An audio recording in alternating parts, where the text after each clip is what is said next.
Hello, good morning everybody. तो चलिए आज हम स्टार्ट करते हैं। नेक्स्ट जो क्वेश्चन 50 क्वेश्चन है, इसको प्रैक्टिस सेट 2 ही मान लीजिएगा, ठीक है ना, क्योंकि मैथ का सारा क्वेश्चन मैं कंप्लीट करा चुका हूँ। और ये आपका आज चलेगा रीजनिंग का, तो इसको प्रैक्टिस सेट 2 ही मान लीजिएगा, ठीक है ना। प्रैक्टिस सेट 2 है, ये 50-50 क्वेश्चन ही करके करेंगे, क्योंकि 100 क्वेश्चन एक बार में बहुत ज़्यादा हो जा रहा है। और आप एक तो 3 घंटे का कम से कम क्लास हो जाएगा अगर पूरा करवाएं तो, रीजनिंग और मैथ्स सारा 100 क्वेश्चन करवाएं तो। और 3 घंटे बैठ के देखना पॉसिबल है नहीं, तो इतना ज़्यादा लंबा वीडियो मैं बनाऊंगा नहीं, ठीक है ना। तो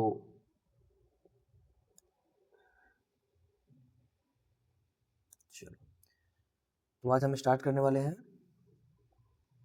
51 नंबर क्वेश्चन से, जो कि रीजनिंग का क्वेश्चन है, ठीक है ना। और रीजनिंग का बहुत अच्छा क्वेश्चन है, जो क्वेश्चंस आपके एग्जाम ओरिएंटेड है, एग्जाम के लिए आपके क्वेश्चंस बहुत ही ज़्यादा फायदेमंद है, वो क्वेश्चन आज हम स्टार्ट करने वाले हैं। तो आज हम रीजनिंग के क्वेश्चन से स्टार्ट करेंगे, ओके।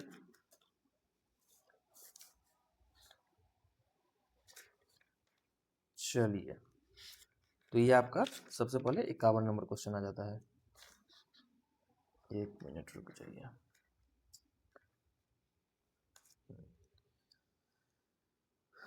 तो देखिए 51 नंबर क्वेश्चन क्या कर रहा है, स्टेटमेंट और कंक्लूजन का क्वेश्चन है ये, जिसमें कह रहा है आपका कि क्या भारत में माता पिता, कथन क्या कर रहा है, क्या भारत में माता पिता को भविष्य में केवल एक बच्चा पैदा करने के लिए मजबूर किया जाना चाहिए, जैसा कि वर्तमान में 2 या अधिक बच्चे पैदा करने की वर्तमान प्रणाली है।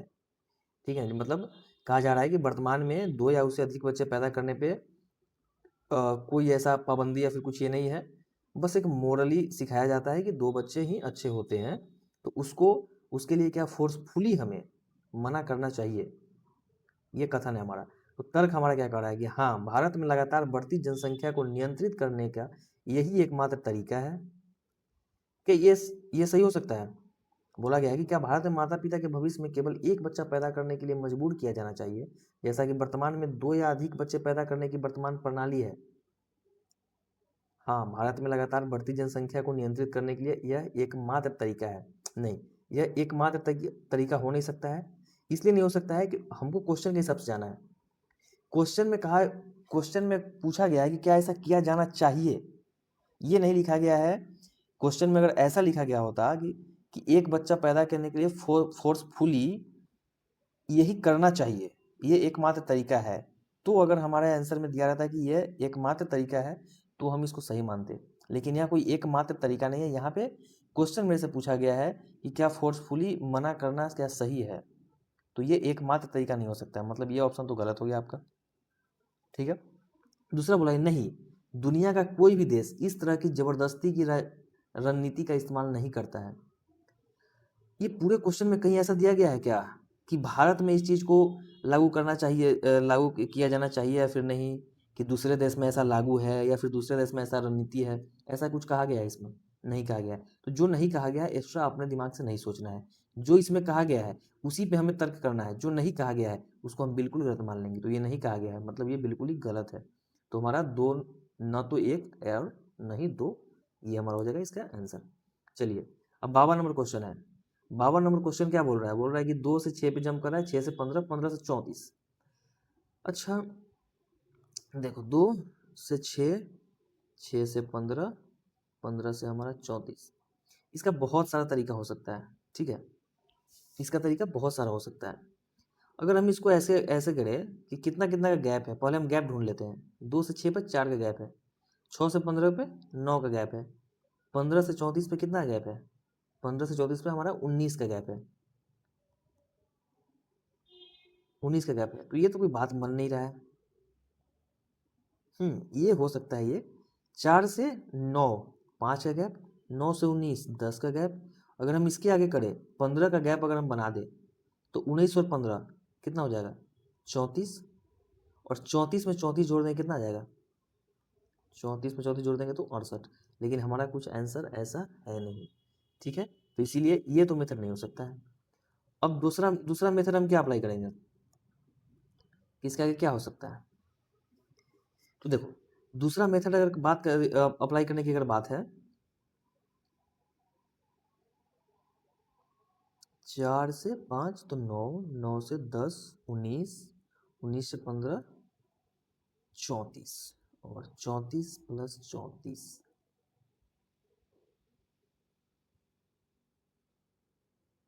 15 19 15 34 34 नहीं, ये तो गलत है, ये तो गलत है। ठीक है, अब नेक्स्ट इस पे हम क्या देखते हैं। नेक्स्ट इसमें हम देख रहे हैं कि अगर यहाँ पे अगर 4 का गैप है, ठीक है, तो इसको हम लिख रहे हैं 2 का गुना 2 अगर हम कर दे, 2 इंटू 2 प्लस 2, 4 2 6 आ जा रहा है। ठीक है, अब यहाँ पे अगर इंटू 2 कर दे प्लस 3 कर दे तो कितना गया, 6 दूना 12 और प्लस 3 कितना गया, 15। ठीक है, 15 है। यहाँ पे अगर हम इंटू 2 कर दे प्लस 4 कर दे तो 15 दूना 30 प्लस 4 34, हाँ मतलब ये बैठ गया। और इसमें नेक्स्ट अगर हम करेंगे इंटू 2 प्लस 5 तो ये हमारा एक सीरीज भी बन गया, और हमारा आंसर कितना, 34 दूना 68 5 73, और हमारा आंसर कितना गया 73। तो ये हो गया हमारा आंसर। ठीक है, पहले गैप ढूंढो आप, गैप से फिर आप सॉल्व करने का सोचो कि गैप से कैसे हम सॉल्व कर सकते हैं इसको। ठीक है, नेक्स्ट क्या है, ZYA हम दोबारा इसलिए लिख रहे हैं ताकि आपको क्वेश्चन में खिचपिच ज़्यादा ना हो। ठीक है ना, अब देखो अगर हम यहाँ पे देखें तो यहाँ पे क्या फॉलो हो रहा है, अगर हम यहाँ से यहाँ जाते हैं तो यहाँ से यहाँ जाने में क्या हो रहा है, -1। ठीक है, अगर हम यहाँ से यहाँ जाते हैं तो यहाँ पे क्या हो रहा है, +2, यहाँ का पता नहीं है, फिर यहाँ से यहाँ का पता नहीं है। अब यहाँ से यहाँ जाते हैं, B से W, B से अगर W जाएंगे तो हमारा क्या होगा,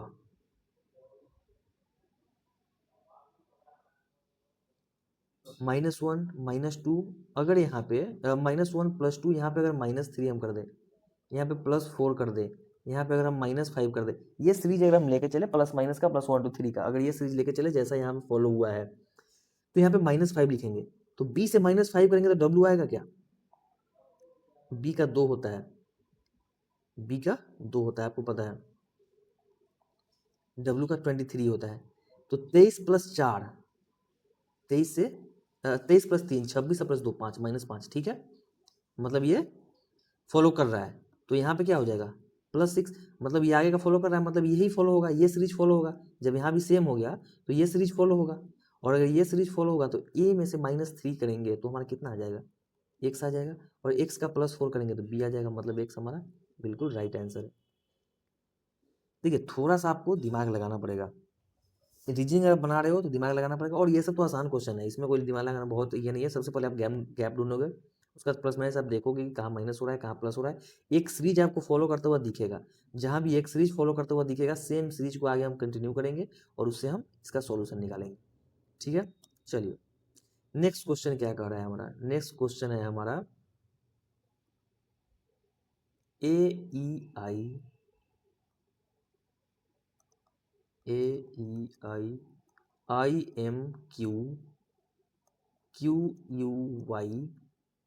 ठीक है, बोला गया है कि नेक्स्ट क्या होगा, तो चलो हम देख लेते हैं। ए से ई जाने में कितना आ गया, ए से ई जाने में देखिए सबसे पहले तो आपको है कि आपको याद करना होगा ए से पूरा जेड तक का नंबरिंग आपको याद करना पड़ेगा। ठीक है, ए से जेड तक का आपका पूरा नंबरिंग याद करना पड़ेगा, और नंबरिंग में याद करने के लिए आप एक सिंपल सा छोटा सा ट्रिक आप अपना सकते हो, EJOTUY, इजोती करके आप याद कर सकते हो। ठीक है, EJOTY क्यों आपको बोले हम, ई का पोजीशन 5 होता है, जे का पोजीशन 10 होता है, ओ का पोजीशन 15 होता है, टी का पोजीशन 20 होता है, वाई का पोजीशन 25 होता है। ठीक है, अब ABCD आपके दिमाग में तो जल्दी से आना चाहिए, कम से कम इतना तो आपके दिमाग में आना चाहिए जल्दी से। ठीक है, और इतना आपके दिमाग में आना चाहिए, इसके लिए क्या करना है कि देखो E5 है तो ई के पीछे तो पता चल जाएगा ना मेरे को, ई के पीछे मेरे को पता चल जाएगा कि डी उसके पहले सी उसके पहले बी उसके पहले ए। ठीक है, अब उसके आगे का पता चल जाएगा जे से पहले तक का FGHI, उसके बाद फिर जे। सेम इसी तरह आपको इतना याद रखना है 5 10 15 20 25, इससे थोड़ा सा आपको आसान होगा जितना, क्योंकि अभी अगर आपको बिल्कुल भी नहीं आ रहा है तो थोड़ा सा आसान इससे होगा। ठीक है, और सबसे मेरे हिसाब से सबसे अच्छा मेथड क्या है कि आप A B C D E F G H I, आप सारा का पोजीशन आप याद कर लो, सारा का पोजीशन आप याद कर लो, 1 2 3 4 5 6 7 8 9, आप सारा का पोजीशन याद कर लो, कोई कंफ्यूजन ही कभी नहीं रहेगा, ठीक है ना। तो मेरा अगर मानो तो आप सारा का पोजीशन याद कर लो, इससे अच्छा कुछ हो ही नहीं सकता है, ठीक है। चलो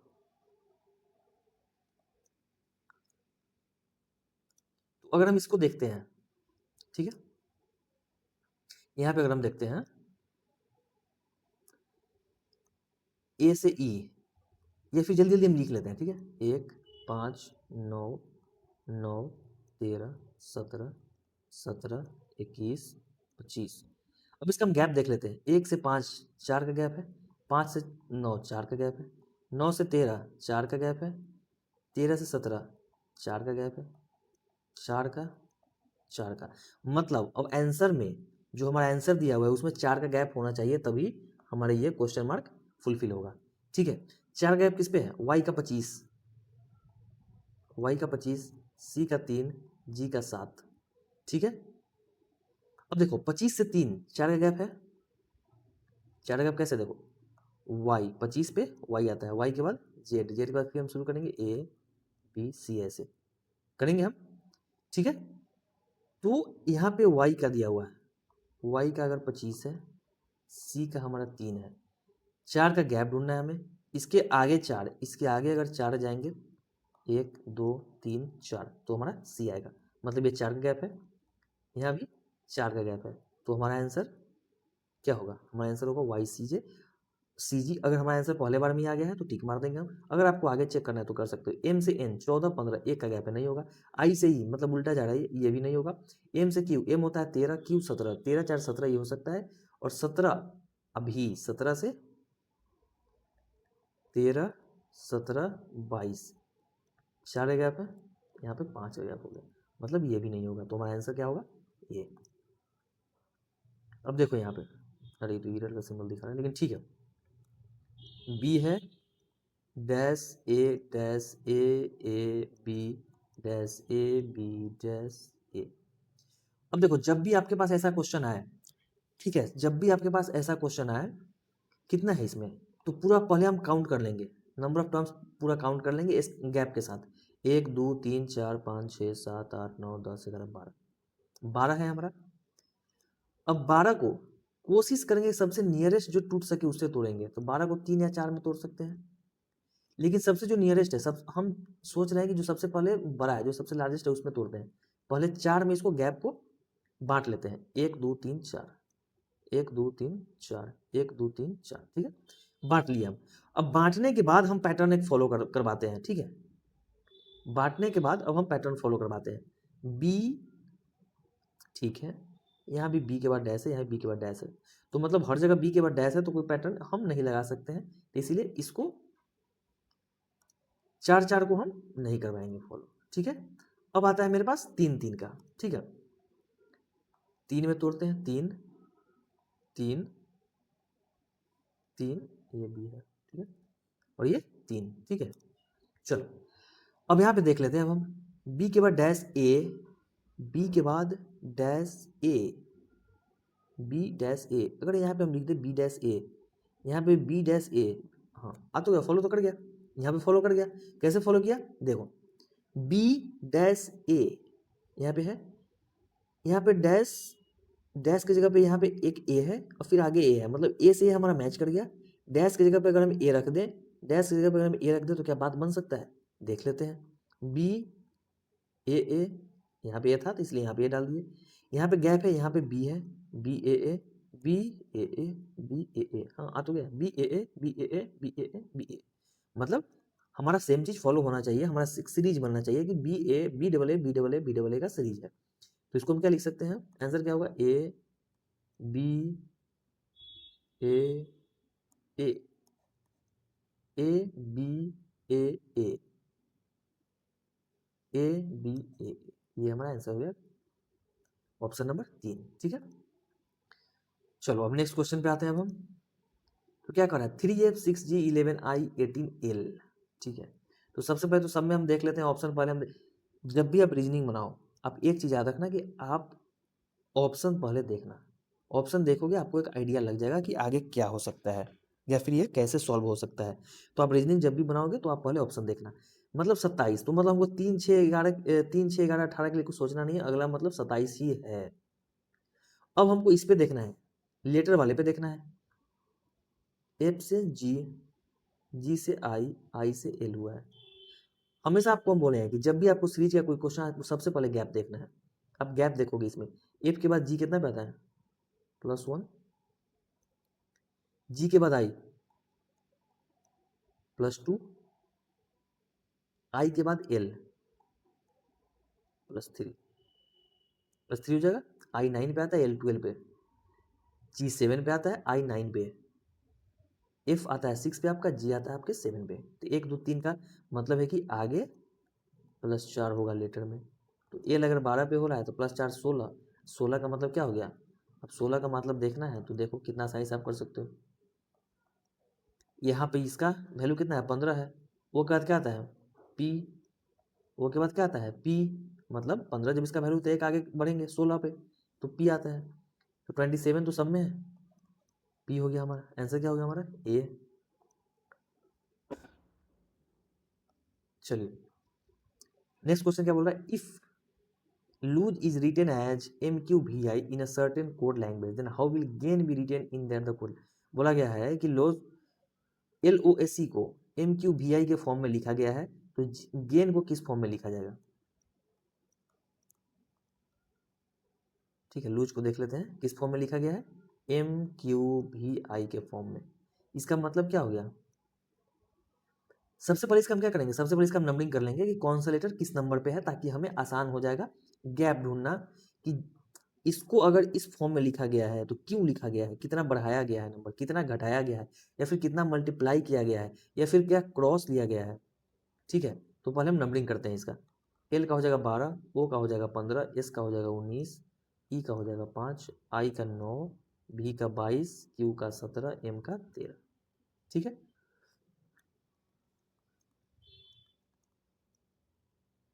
5 10 15 20 25।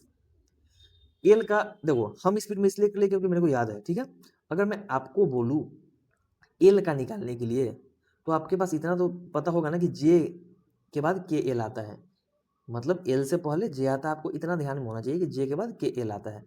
ठीक है, तो जे का अगर 10 है तो मतलब उससे 2 आगे बढ़े, जे के बाद के एल, हाथ में भी आप कर सकते हो उंगली पे, जे के बाद के और एल, मतलब एल 12 पे आएगा। ओ का दिया हुआ है, ओ का कितना है 15, एस का तो इतना तो आपको पता होगा कि एस के बाद ही टी आता है, तो टी का अगर 20 है तो एस का 19 होगा, ई का 5। तो आपको इस तरह से करने आना चाहिए। ठीक है, अब चलो हम देखते हैं यहाँ पे कि LOAC को MQVI के फॉर्म में कैसे लिखा गया है। ठीक है, तो यहाँ पे एल का जब एल का नंबरिंग हम करते हैं तो एल का पोजीशन कितना है, 12 है। अगर एल का पोजीशन 12 है और एम का पोजीशन 3 है, मतलब कि एक बढ़ा दिया गया है, एक यहाँ पे बढ़ा दिया गया है, यहाँ पे एक बढ़ाया गया है। नेक्स्ट में हमारा देखते हैं, नेक्स्ट में हमारा 2 बढ़ाया गया है, उसके बाद हमारा 3 बढ़ाया गया है, उसके बाद हमारा 4 बढ़ाया गया है। तो इससे एक आइडिया तो हमें हो गया कि इस सीरीज में बढ़ाया गया, मतलब एक बढ़ाया गया है पहले, दूसरा नंबर को 2, तीसरा नंबर को 3, चौथा नंबर को 4। और हमसे पूछा गया कि गेन को किस फॉर्म में लिख सकते हैं, गेन को किस फॉर्म में हम लिख सकते हैं। अब यहां से एक अगर बढ़ाएंगे, अगर चाहते हो तो आप इसका भी नंबरिंग कर सकते हो, 7 1 9 14, 7 से 1 बढ़ाएंगे 8, 8 पे क्या आता है एच, ए से 2 आगे बढ़ाएंगे 3, 3 पे क्या आता है सी, 9 से 4 आगे बढ़ाएंगे 13, 13 पे क्या आता है हमारा एम, उसके बाद 14, 14 से कितना बढ़ाना है हमें, 1 2 3 4, और नहीं सॉरी उल्टा बढ़ा दिया ना, जी से एच, यहाँ से 2 आगे बढ़ाए हम तो सी आ गया, यहाँ से 3 आगे बढ़ाएंगे तो यहाँ ठीक है 13, 14 से 4 आगे बढ़ाएंगे 18, 18 पे हमारा आर आता है HCMR, HCMR, GAIN, HCMR तो कोई ऑप्शन ही नहीं है भाई। यहाँ से हम 1 बढ़ाए हैं H, यहाँ से हम 2 बढ़ाए हैं C, यहाँ से अगर हम 3 बढ़ाए हैं, ओ सॉरी एल होगा ना, 12 9 3 12, 12 पे एल आता है हमारा, ये गड़बड़ कर दिए थे, 12 पे हमारा एल आता है। क्या हो जाएगा, HClR।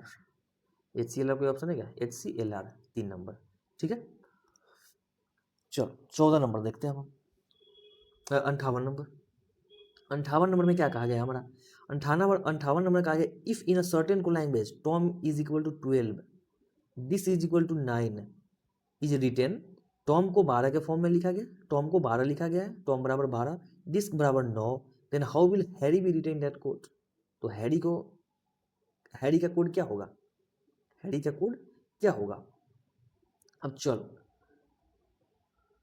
इसको हम देख लेते हैं, TOM। सबसे पहले इसका क्या करते हैं, हम नंबरिंग कर देते हैं, 20 15 13, 20 15 13 को जोड़ेंगे कितना होगा, 15 13 28 20 48, ठीक है। फिर हम लिखते हैं DISK, इसका नंबरिंग कर लेते हैं हम, 4 9 19, के का कितना हो जाएगा, 11 ना, जे के बाद क्या आता है तो 11 हो जाएगा ना। इसको अगर हम जोड़ेंगे तो कितना हो जाएगा, 9 4 13 13 और 10 23 9 32 और 20 43। डिस्क का 9 लिखा गया है, ओके हाँ ठीक है। 9 4 13 13 10 23 9 32, ये हो गया 43। अब देखो, अब देखो इसको 12 के फॉर्म में लिखा गया है, इसको 12 के फॉर्म में लिखा गया है, तो 12 के फॉर्म में लिखने के लिए ये तो सिंपल हमको दिख रहा है ना कि 4 और 8 टोटल 48 पूछ रहा है। अगर हम 4 और 8 को जोड़ दे तो 12 आ जाएगा। 4 और 8 को इतना दिमाग लगाना पड़ेगा भाई, इतना दिमाग लगाना पड़ेगा कि ये जो नंबर आया है इसको गुना करके, इसको जोड़ के, इसको घटा के, दोनों नंबर के सिंगल डिजिट को जोड़ के, या तो इसको किसी नंबर से डिवाइड करके अगर हमारा 12 आ रहा है तो पहले उस फॉर्म को हम देखेंगे। तो हमारा 12 4 + 8 = 12 हो जा रहा है, ठीक है। दिस को लिखा गया 9 के फॉर्म में, 4 3 4 + 3 7, मतलब ये हमारा नहीं लगेगा क्योंकि यहाँ पे 9 अगर आता तो हम बोल सकते थे। इसको एक बार देख लेते हैं हम फिर से, डी के 4, आई के 9, एस के 19, जे और के का 11, ठीक है। 19 और 11 कितना हो गया, 30 हमारा, 30 + 13 43, मतलब है कि ये तो लगेगा नहीं, ठीक है, ये नहीं लगेगा। क्योंकि अगर ये लगना होता तो जो इसमें रहेगा वही सेम सा कंसेप्ट इसमें भी होना चाहिए था, ठीक है। अब हम और कुछ देखते हैं कि क्या इसको और कुछ किया जा सकता है क्या। चलो हम देखते हैं कि इसको क्या कुछ और भी फॉर्म में लाया जा सकता है क्या। अगर इसको हम डिवाइड कर दे 4 से, ठीक है, लेकिन 4 से डिवाइड अगर इसको कर देंगे फिर 4 से डिवाइड ये होगा नहीं।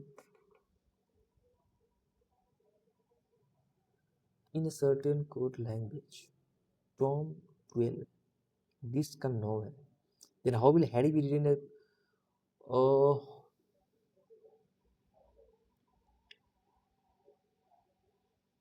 this का 9।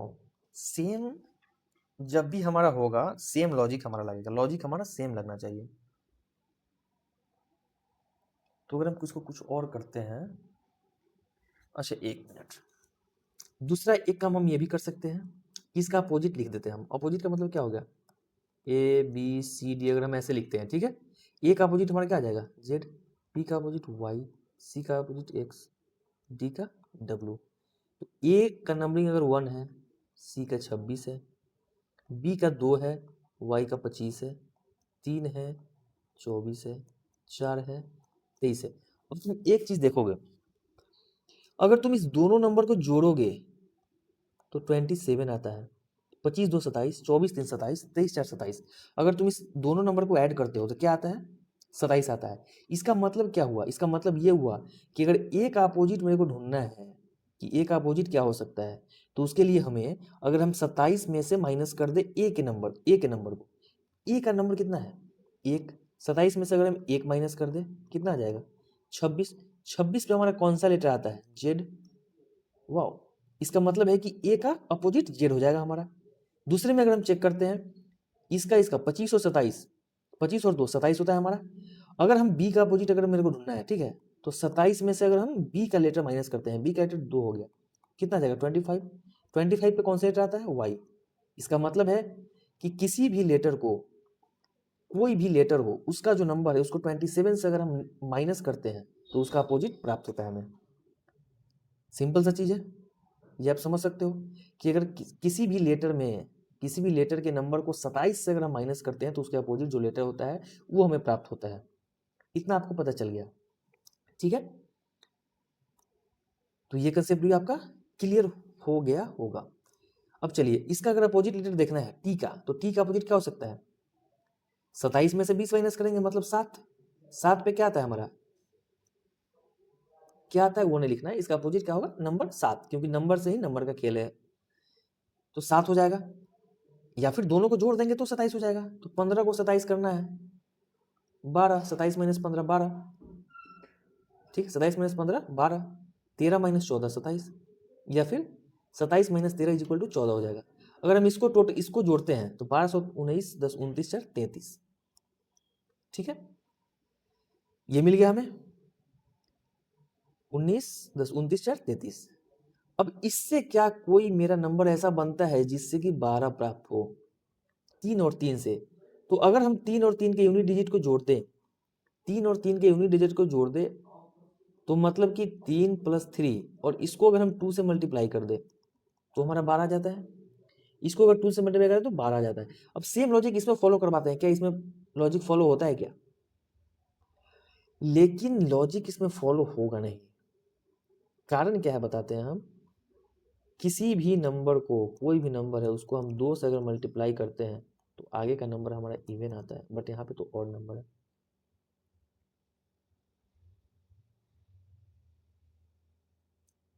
इस क्वेश्चन में मेरे को कोई प्रॉब्लम लग रहा है, ओके, कुछ ना कुछ प्रॉब्लम इस क्वेश्चन में ही मेरे को लग रहा है। तो आप इस क्वेश्चन को एक काम करो कि होल्ड कर दो, ठीक है। ये क्वेश्चन मैं आपको नेक्स्ट क्लास में बताता हूँ, या फिर आप अगर ट्राई करोगे तो ट्राई करो, आप एक बार ट्राई करके देखो, ठीक है। अच्छा, पहले वाले जो नियम पहले वाला जो हम किए थे इसको पहले का हटाते हैं, ठीक है। पहले जो लॉजिक हम लगाए थे, एक काम और करके देख सकते हैं ना कि हो सकता है क्वेश्चन भी गलत हो।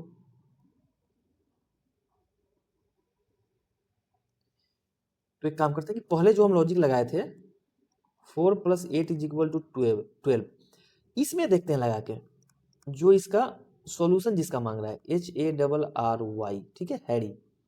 इसमें हम लगा के देखते हैं इसका 4 + 3, अगर इस लॉजिक से अगर इसका आंसर आ गया इसका मतलब है कि यहाँ पे 7 होना चाहिए था, 9 नहीं, डिस्क का, ठीक है।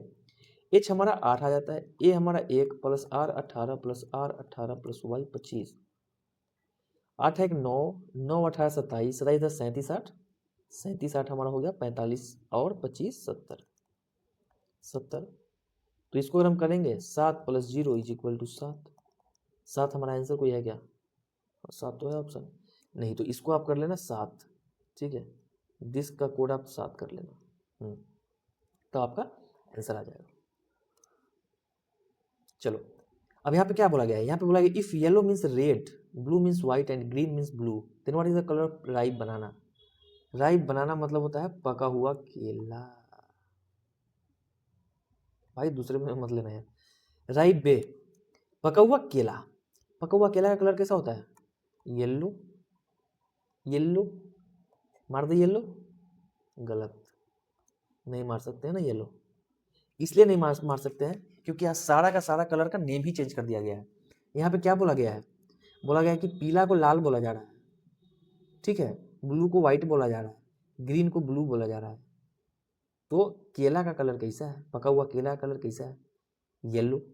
अगर पका हुआ केला का कलर येलो है तो येलो का मतलब क्या है, रेड है, तो पका हुआ केला का कलर कैसा हो जाएगा, रेड हो जाएगा, बस। चलो 60 नंबर क्वेश्चन हम आते हैं। In a certain sign language, 134 means you are good, 758 means they go house, and 839 means we are house. What is the number used for they? तो बोला गया है, ए भैया फिर हैंग कर लो यार, रुक जाओ भाई, थोड़ा सा गड़बड़ हो गया और क्या।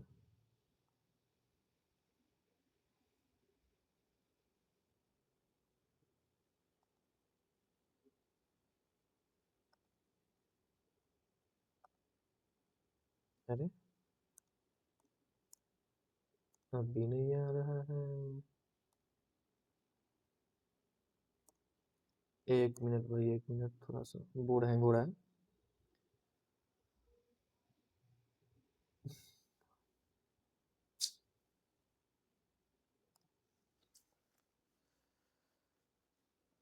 एक मिनट रुक जाओ।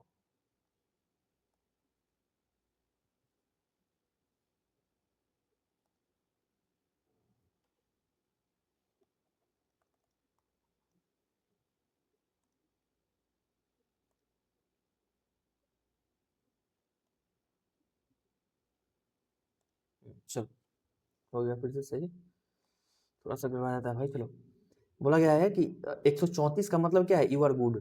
758 का मतलब है they go house. And 339 sorry 839 का मतलब है bear bear house. What is the number use for they के लिए कौन सा नंबर का यूज किया गया। अब सबसे पहले हम देखेंगे कि ये तीनों लेटर में दे कितने बार आया है। यहाँ पे दे तो है नहीं, इस लेटर में दे नहीं है, इस लेटर में दे है, इस लेटर में दे है, और ये पूरा सेंटेंस में, सॉरी लेटर नहीं सेंटेंस में, इस पूरे सेंटेंस में दे नहीं है।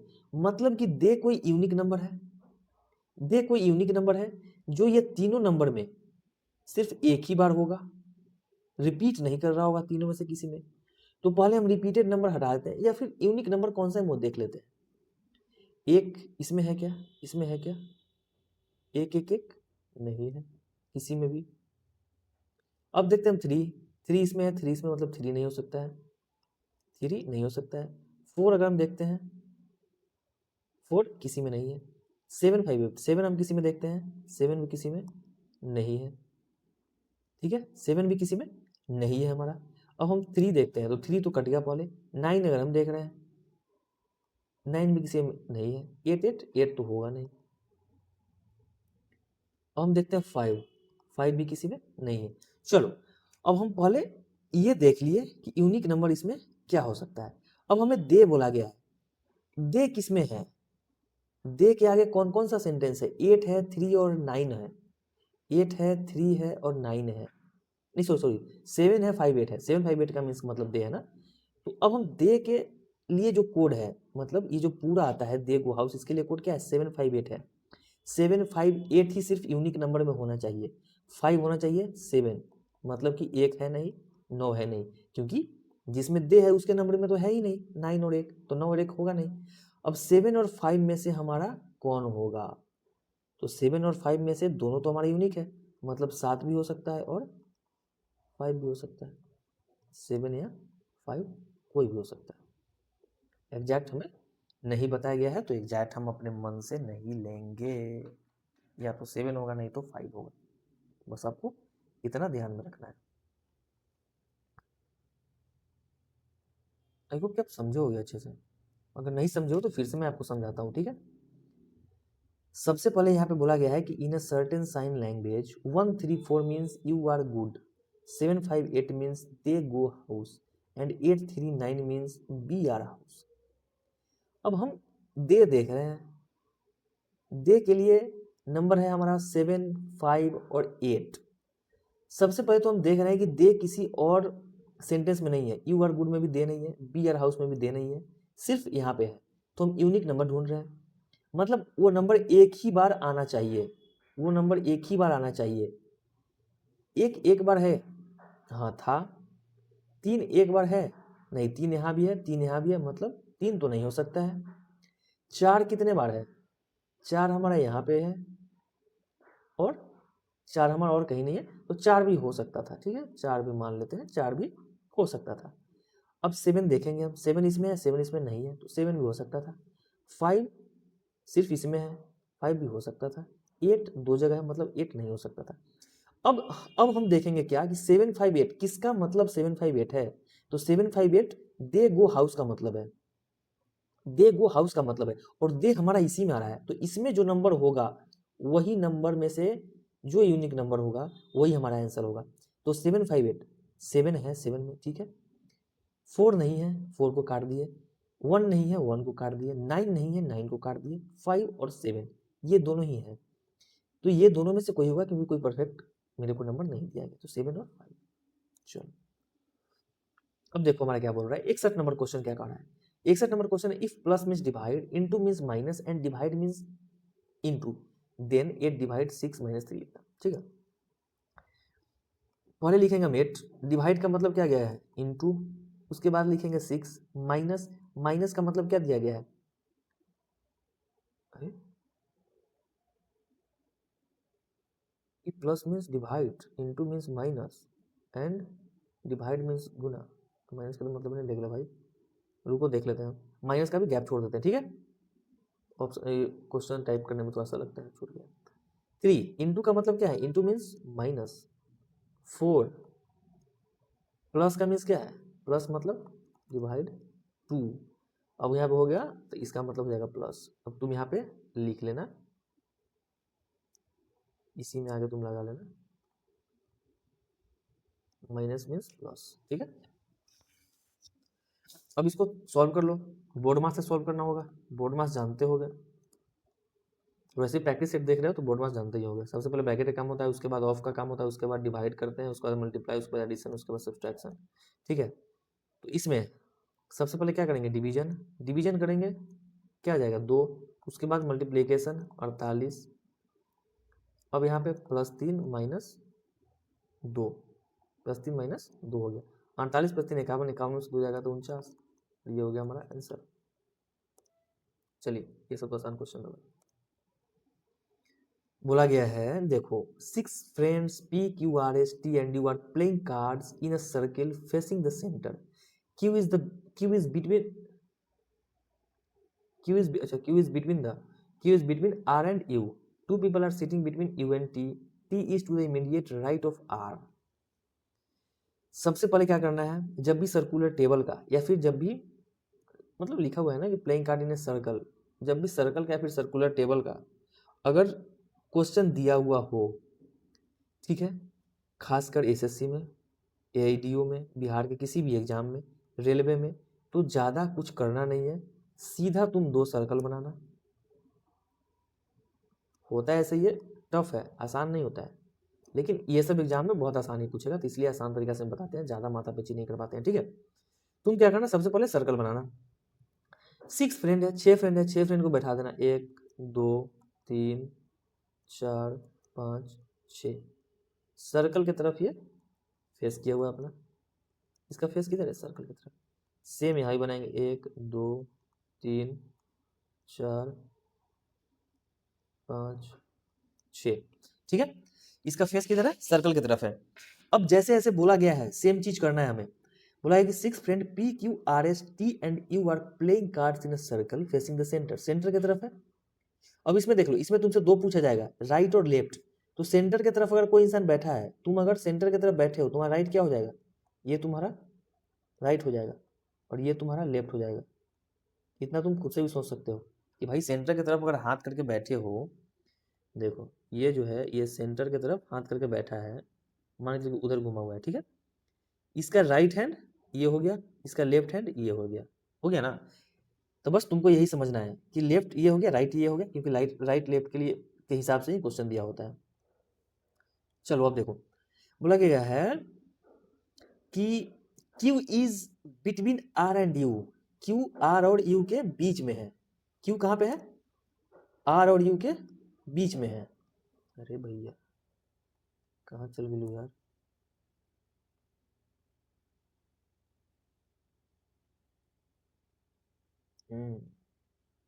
चल, बोला गया है कि Q R और U के बीच में है। अगर मान लेते हैं कि हम R यहाँ बनाते हैं, U यहाँ बनाते हैं, तो Q यहाँ पे होगा, ठीक है।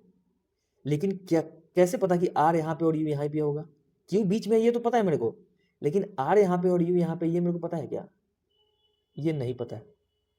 तो नेक्स्ट फिगर में हम करेंगे कि दूसरा जो पॉसिबिलिटी है वो भी बना लेंगे, U यहाँ पे बना लेते हैं, R यहाँ पे बना लेते हैं।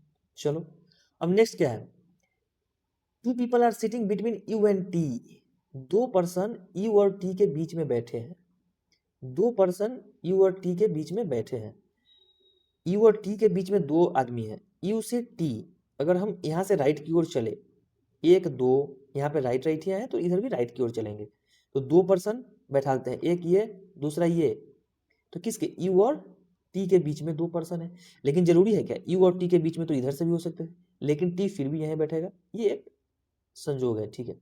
चलो यहाँ से बैठाते हैं तो टी यहीं बैठेगा। अब लिखा है T is to the immediate right of R, T जो है वो आर का इमीडिएट राइट है। ये भैया T is to the immediate right of R, immediate left of R आ रहा है, how is it possible, how is it possible.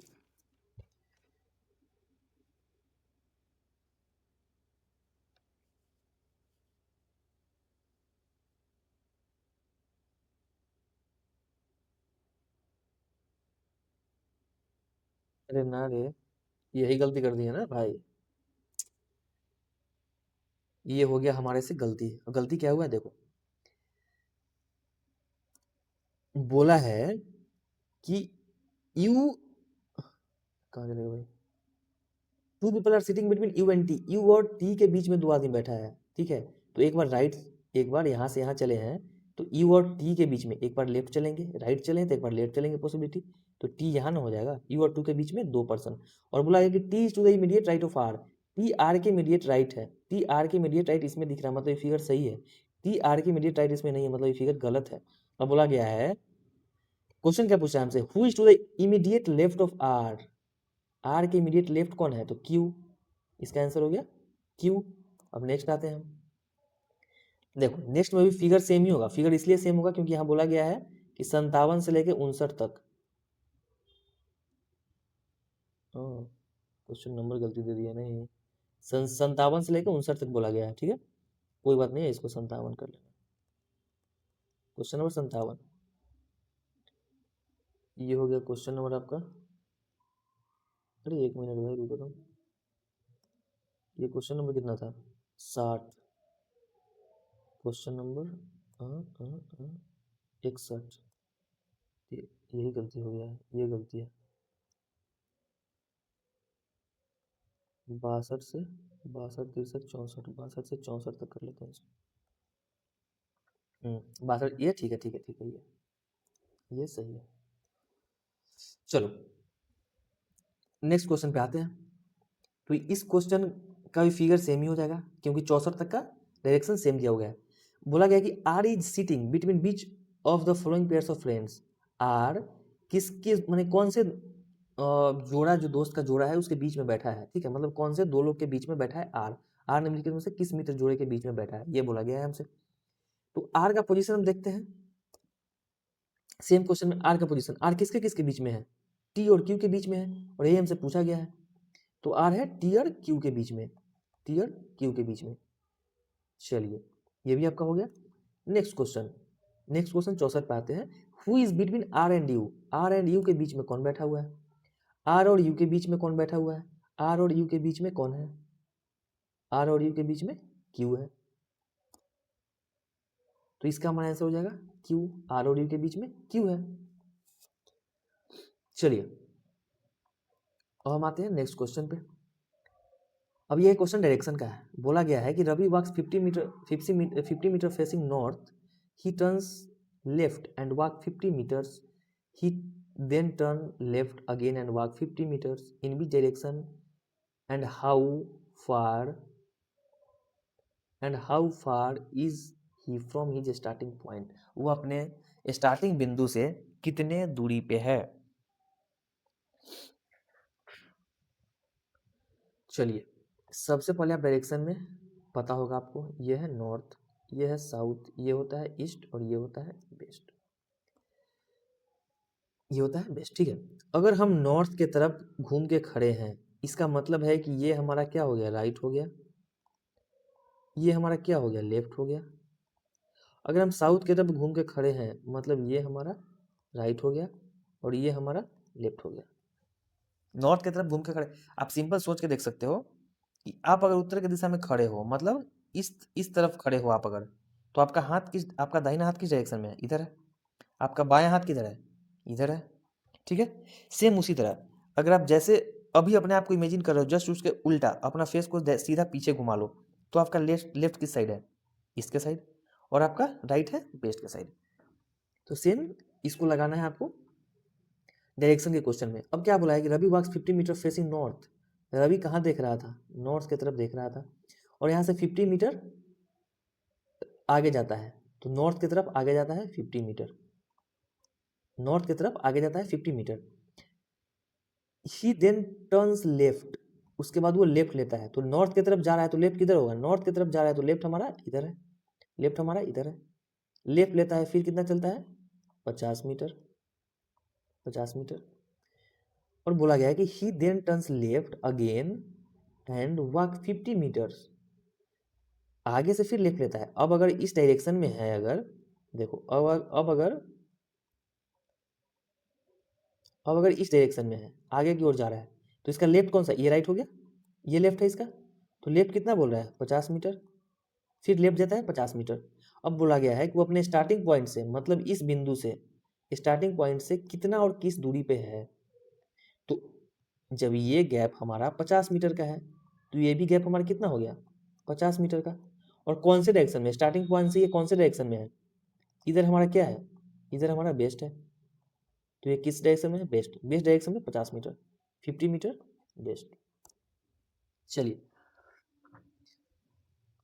अब यहाँ से नॉन वर्बल का कुछ आएगा आपके पास, नॉन वर्बल रीजनिंग का, ठीक है ना, जिसमें कि थोड़ा सा पिक्चर बनाने में दिक्कतें हुई हैं, तो पिक्चर आपको थोड़ा सा मतलब बेढंगा सा लग सकता है, ठीक है, लेकिन आप मैनेज करने की कोशिश करना है, क्योंकि पीपीटी बनाना इतना आसान नहीं है। आप 100 क्वेश्चन का पीपीटी कभी बना के देखना, आपको पता चलेगा कि पीपीटी बनाना इतना भी आसान काम नहीं है। It not just a piece of cake, okay. So चलिए, भाई भाई इंग्लिश खत्म हो गया, इतने था।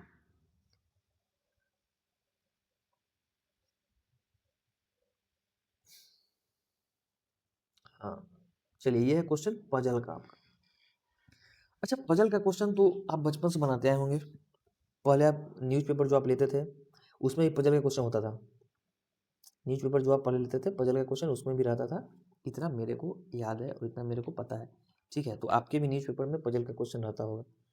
तो हम चाहेंगे कि आप ट्राई करो एक बार। ट्राई करोगे क्या? फिर मैं बता दूँ? नहीं, आप एक बार इसको ट्राई करो, पजल क्वेश्चन आप ट्राई करो एक बार। नहीं होगा तो फिर लास्ट में मैं बताता हूँ आपको। ये बहुत ही आसान क्वेश्चन है। देखो, पजल क्वेश्चन में करना कुछ नहीं होता है। पजल क्वेश्चन में करना ये होता है, जो छोटा छोटा नंबर है और यहाँ पे बड़ा नंबर आपको दिख रहा है, ये मतलब इस डायरेक्शन का ही कोई ना कोई खेला है। सिंपल आपको ये सोचना है कि इस डायरेक्शन का ही कोई ना कोई खेल है, इस डायरेक्शन का कोई ना कोई खेल है। क्योंकि नीचे ऊपर अगर छोटा छोटा दिया गया है का नंबर, और नीचे डायरेक्ट बड़ा एक नंबर है, तो समझ लेना कि इधर का ही खेल है। और या तो छोटा छोटा नंबर को जोड़ के ये आया होगा, छोटा छोटा नंबर को मल्टीप्लाई करके ये आया होगा, या फिर दो नंबर को जोड़ के एक नंबर को घटा के आया होगा, या फिर दो नंबर को मल्टीप्लाई करके तीसरे से घटा के या फिर तीसरे से जोड़ के, किस तरह से ही आया होगा आपका। ठीक है, तो आप अपना साम दाम दंड में जितना है इसमें यूज करो, और यूज करके इसका आंसर तुम मेरे को बताओ, ठीक है। चलिए, नेक्स्ट क्वेश्चन पे आते हैं। इसमें क्या बोला है? In the following question a word is given followed by 4 other words, one of them can not be found from the letter of the given words, find the word. ये क्या बोला गया है कि in the following question a word is given, निम्नलिखित प्रश्न में एक शब्द और उसके बाद 4 अन्य शब्द दिए गए हैं, उसमें से एक दिए गए शब्द के अक्षरों से नहीं बनाया जा सकता है। मतलब इस सप्लीमेंट्री जो वर्ड लिखा हुआ है, इस सप्लीमेंट्री वर्ड से कौन सा नहीं बनाया जा सकता है, तो हम देखते हैं। और दूसरा बात यह है कि जब भी आपको ऐसा है, अगर इसमें नहीं दिया हुआ है कि word repetition of words is not allowed, अगर नहीं लिखा हुआ है तो भी क्वेश्चन में लिखा हुआ रहेगा कि repetition of words is repetition of letter is not allowed. अगर दिया रहेगा क्वेश्चन में आपका तो ठीक है, नहीं भी दिया रहेगा तो एक लेटर को 2 बार आप रिपीट नहीं करोगे। ये बात आपको पक्का से याद रखना है कि एक लेटर को 2 बार आप रिपीट नहीं करोगे, ठीक है। चलो, यहाँ बोला गया है सप्लीमेंट्री, सप्लीमेंट्री, तो सप्लीमेंट्री से कौन कौन कौन से ऐसा वर्ड है जो नहीं बन सकता है इसमें से? तो अब देख लो, सुपरली, सुपरली बनेगा क्या? एस यू, एक बार ये S U P E are, oh my God, it's may be the answer is first. लग तो रहा है कि आंसर इसका प्रथम है, क्योंकि सुपरली तो बनने का दिख नहीं रहा है। S U P E are नहीं, एल है भाई, एल वाई, तो मतलब ये बन सकता है, मतलब ये इसका आंसर नहीं होगा। ठीक है, ये इसका आंसर नहीं होगा। अब चलो, अब हम नेक्स्ट देखते हैं। नेक्स्ट वर्ड हमारा क्या है? परलेसी, P E R, P E R L E S Y, मतलब ये भी हमारा नहीं बन सकता है, ये भी नहीं बन सकता, ये भी नहीं बन सकता है। अब नेक्स्ट क्या है? एलिमेंट, एलिमेंट बन सकता है क्या? E L E M, E L E M, इसमें 3 वही आ गया, इसमें 2 ही वर्ड है, तो मेरे ख्याल से यही लग रहा है, ये होगा आंसर इसका। एलिमेंट, एलिमेंट नहीं बन सकता है। मेंस्ट्रू बन सकता है शायद, M E N S T R, हाँ ये बनेगा, मतलब इसका आंसर क्या होगा? एलिमेंट। तो आपको इस तरह से खोजना है, इसमें कोई, ये तो कोई रीजनिंग ही नहीं है समझो, तो ये तो बस बच्चा वाला गेम है भाई, कि तुम ये खोजो वो खोजो। चलो ठीक है, नेक्स्ट क्वेश्चन पे आते हैं। लिखा गया है कि Suresh is heavier than Anil but not as heavy as Raju, Anil is heavier than Jayesh, Krishna is heavier than Suresh but lighter than Raju, who is the lightest among them. कहा गया है कि सुरेश अनिल से भारी है, सुरेश अनिल से भारी है, इसका मतलब हम बनाते हैं सुरेश किससे भारी है? अनिल से भारी है, और इतना इतना गैप हम रखेंगे, क्यों रखेंगे वो आपको बाद में समझ में आएगा। सुरेश अनिल से भारी है लेकिन राजू जितना भारी नहीं है, सुरेश अनिल से भारू है लेकिन राजू जितना भारी नहीं है, मतलब कि राजू इससे ज़्यादा भारी है, राजू इससे ज़्यादा भारी है। अनिल जयेश से भारी है, अनिल किससे भारी है? जयेश से, अनिल जयेश से भारी है। कृष्णा सुरेश से भारी है, कृष्णा जो है सुरेश से भारी है लेकिन राजू से हल्का है, कृष्णा सुरेश से भारी है लेकिन राजू से हल्का है, मतलब यहाँ पे होगा, ये आ जाएगा हमारा कृष्णा, इसलिए बोले थे गैप छोड़ के लिखने के लिए। उसमें से सबसे हल्का कौन है? सबसे हल्का कौन हो जाएगा? जयेश हो जाएगा, सिंपल, ये सबसे लास्ट में ही है जयेश, बस यही तो करना था आपको। नेक्स्ट क्वेश्चन, आउंस किलोग्राम से किस प्रकार संबंधित है? आउंस किलोग्राम से जिस प्रकार संबंधित है, क्वार्ट किस ग्राम से संबंधित है? वेरी इजी, बहुत ही इजी क्वेश्चन है आपका ये, आप ये बहुत ही आसानी से कर सकते हो। देखो, औंस जिस प्रकार किलोग्राम से है, क्वार्ट उसी प्रकार लीटर से है, ये आपको जानना होगा, इसमें कोई ट्रिक ट्रिक नहीं हो सकता है। अब हमारा 70 नंबर क्वेश्चन दिया गया है, GHL M LMQ YXM, same वही चीज़ है हमारा, GHL LMQ YXM। देखो, बोला है कि GHL जिस प्रकार LMQ से संबंधित है, सेम उसी प्रकार YXM किससे संबंधित होगा? अब देखो, ये इससे संबंधित है, मतलब इसका इसका गैप देख लेते हैं हम। इसका नंबरिंग होता है 7, इसका नंबरिंग होता है 12, 5 का गैप आ गया। इसका इसका हम देख लेते हैं, इसका होता है 8, इसका होता है 13, मतलब 5 का गैप आ गया। अब हम इसका इसका देख लेते हैं, एल और एल, ये तो 0 पे ही आ गया, ये तो सेम नहीं नहीं सॉरी, एल और क्यू हो जाएगा ना। यहाँ पे हम देखेंगे एल का और क्यू का, एल का होता है 12, क्यू का होता है 17, 12 और 5 17, मतलब 5 का गैप है, तो सेम यहाँ पे भी करेंगे हम 5 का गैप।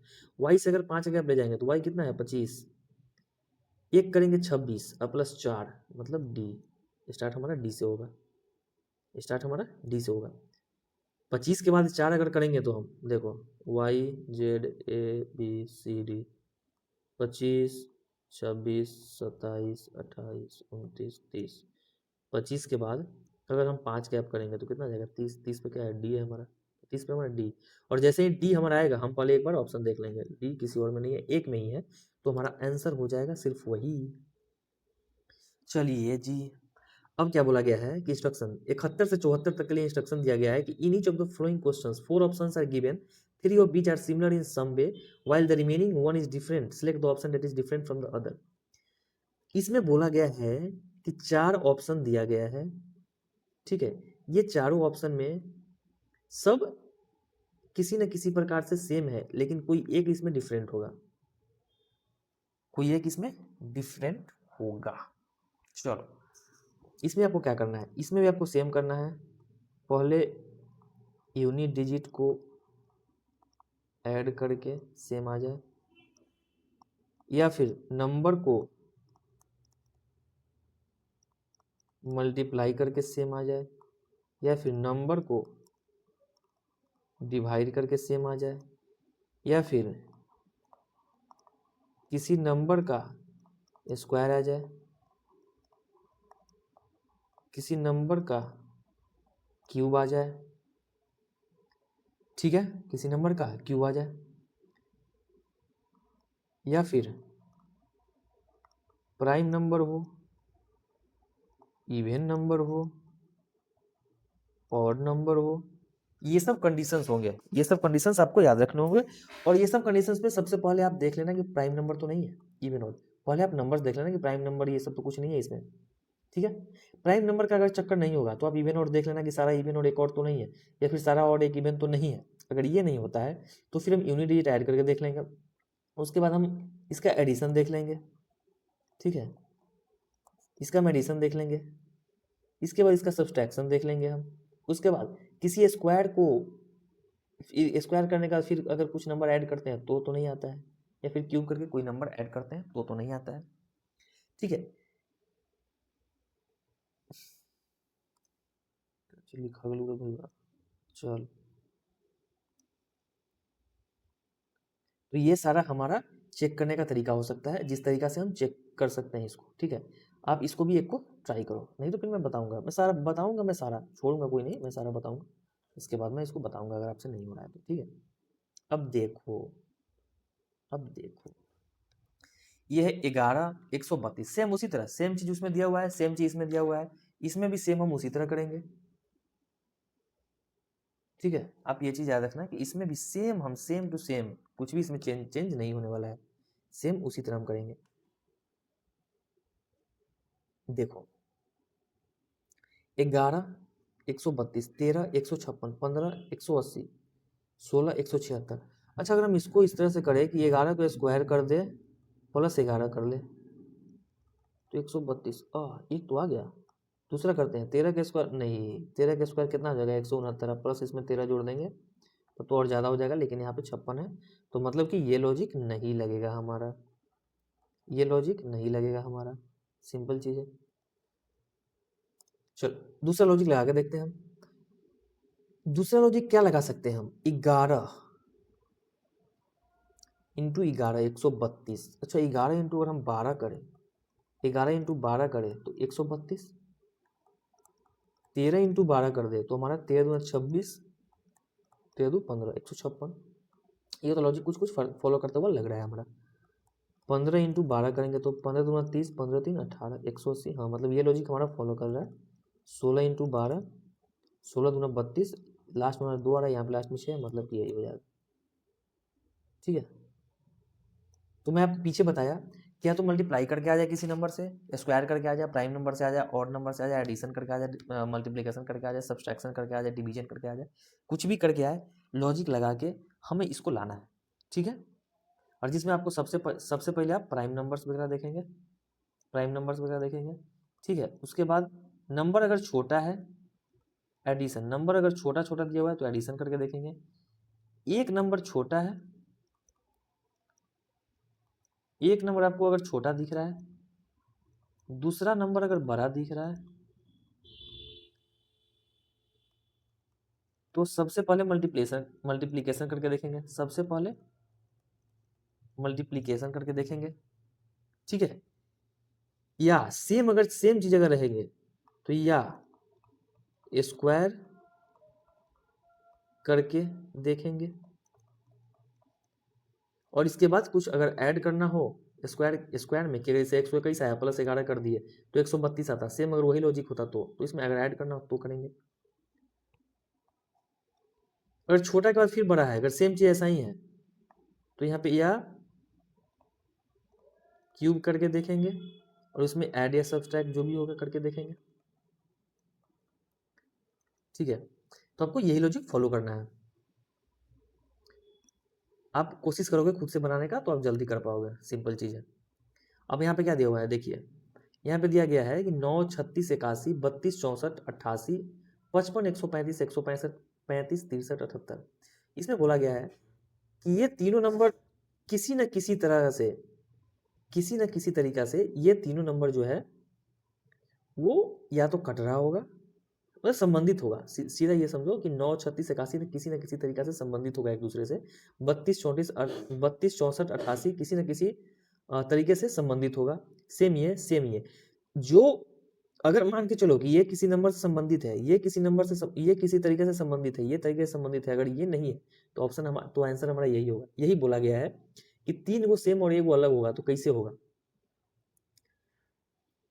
देखो अगर हम इसमें ऐड करके देखें तो ऐड करके देखेंगे तो 27 और 9 36, 36 प्लस 27 अगर करेंगे हम, 36 प्लस 27 अगर करेंगे हम, देखो सिंपल चीज मैं आपको बताता हूँ, इसमें टाइम लगेगा, हर हाल में इसमें टाइम लगेगा। आप कभी भी बनाओगे, एग्जाम में बनाओगे, आपको टाइम लगेगा।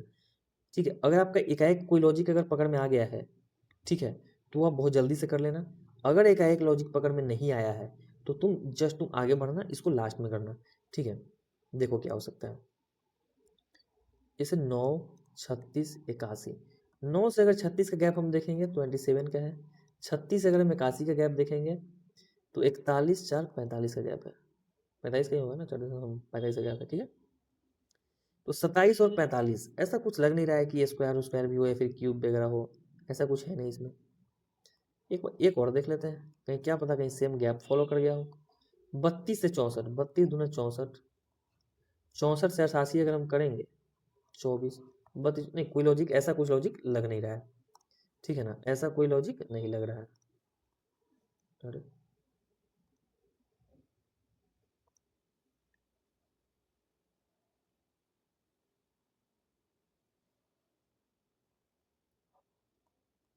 ऐसा कोई लॉजिक नहीं लग रहा है। चलो, तो दूसरा क्या लॉजिक लगा सकते हैं, हमें एक चीज और दिख रहा है इसमें। एक चीज ये दिख रहा है कि ये 9 से डिविजिबल है सारा नंबर। 9 चौक 36, 9 में 81, हाँ ठीक है, 9 से ये नंबर डिविजिबल है। ये नंबर हमारा 2 से डिविजिबल है बोल सकते हैं, या फिर 8 से डिविजिबल है बोल सकते हैं। ठीक है, ये नंबर हमारा 8 से डिविजिबल है, ये नंबर हमारा 5 से डिविजिबल है। मतलब कोई ऐसा नंबर जिससे सारा का सारा डिविजिबल है। 9 से ये तीनों डिविजिबल है, 8 से ये तीनों डिविजिबल है, 5 से ये तीनों डिविजिबल है, या फिर इसको बोल सकते हैं कि 2 से भी, या फिर 2 से डिविजिबल है, 4 से डिविजिबल है, ये भी बोल सकते हैं। 35, 63, 78 ऐसा कोई नंबर नहीं है जिससे, क्योंकि 3 होगा नहीं, 35 नहीं कटेगा, 4 से डिविजिबल होगा नहीं, 5 से डिविजिबल होगा नहीं, 6, 7, 8 मतलब ये डिविजिबल नहीं है किसी नंबर से, किसी एक नंबर से, तो इसका आंसर डी हो जाएगा। आपको इस तरह से दिमाग लगाना पड़ेगा। Y A D I. अब देखो सेम इसमें बोल रहा है कि सेम जो लॉजिक फॉलो ये कर रहा होगा वही ये वही ये वही ये, और जो नहीं कर रहा होगा वही हमारा आंसर हो जाएगा। अगर हम लॉजिक फॉलो करने का बात बोलते हैं तो वाई से ए पर आने में क्या करना होगा हमें, +2, वाई से ए पे आएंगे +2, इस पे जाएंगे +3, डी से आई पे जाएंगे तो क्या हो जाएगा +5, 2, 3 +5। सेम अगर यहाँ पे करेंगे तो एफ से अगर एच पे हम आएंगे तो कितना आ जाएगा +2, एच से के पे आएंगे +3, के से पी पे आएंगे हम +5, डी से अगर हम एफ पे आएंगे तो हमारा +2, एफ से आई पे आएंगे +3, आई से एन पे आएंगे +3। मतलब ये तीनों सेम लॉजिक फॉलो करता है क्या, ये भी सेम लॉजिक फॉलो कर रहा है। टी से अगर हम वी पे आएंगे +2, ठीक है, वी से अगर जेड पे आएंगे नहीं +4 यहाँ पे हो गया, मतलब हमारा ऑप्शन ये हो गया। ठीक है,